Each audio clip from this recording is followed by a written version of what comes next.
Well, I think there's a very strong feeling that we are once again on a strange adventure that we don't want to be on. The oil gusher in the Gulf of Mexico has really taken parts of our lives away, things that we take for granted. Certainly as chefs, like any great regional cuisine, Louisiana cuisine is based on great local ingredients. And that's true whether you're in New Orleans or Paris or Bangkok. And for us, it's seafood. We're blessed with an incredible abundance and diversity of seafood here on the Gulf Coast. And these are the tools of our trade. And so we are having to be flexible, of course. There's not much we can do about the situation, so we play the hand that's dealt us. And we're good at that, I think. But the real tragedy to me is the human side of it. There's a lot of people on the Gulf Coast who can't go to work today. I can go to work. I'm lucky. That's the heartbreaking part of it to me. Most people in America have never had their lives pulled out from under their feet. And I mean everything, whether it's your home, your business, your family, your friends, your livelihood. Most of us take things for granted.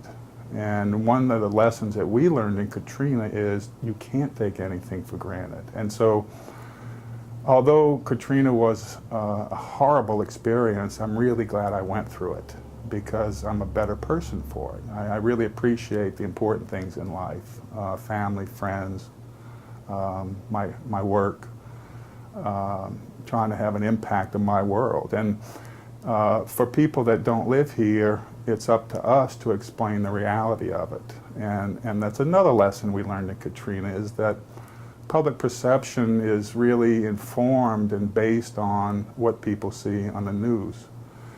And the news, the media, do an incredible job of reporting. But it's only a snapshot. And to really understand the humanity and the scale of something like this, you have to come here and see it. There's a lot of people here in Louisiana, in New Orleans anyway, that haven't seen the Gulf of Mexico since the oil spill. Because we don't have a beach here. You can't go to the beach and see it.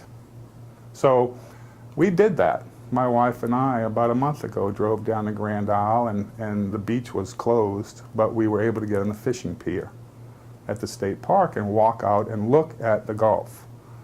And that's the way to understand it. To see the sheen, the tar balls in the water. And that's one of the issues, I think, that's making this crisis challenging for us as Americans, is you can't really grasp it. You can't see it all. You can't put your hands on it. And so we have to really think hard about the ripple effect of something like this. And so for chefs around the country, we've had a few come visit, which was very, very uplifting for us, that people would take times out of their busy lives to come visit and learn. And then they can make real decisions based on what they see. And I think for us in our business, it's important to understand that, and I've always felt this way about the restaurant business, here in New Orleans especially, it's not a competition, it's a community. We are in this together. And so we share, we help each other whenever we can. Chefs do a lot of charity work, and we do that because food is a powerful thing. We can change people's lives with food, whether it's a fundraiser or giving people a couple of hours of joy in a restaurant to forget about things for a while. Those are important and powerful tools.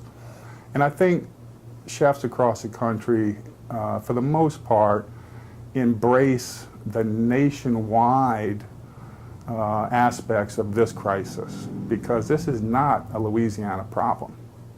This is not even a Gulf Coast problem. This is not even America's problem. This is a worldwide problem. It's a very unfortunate sequence of events that have caused this crisis. And we as a people have to figure out a better way to do things and how to help each other through a crisis. That's always the big lesson. When you're faced with adversity, how do you handle it?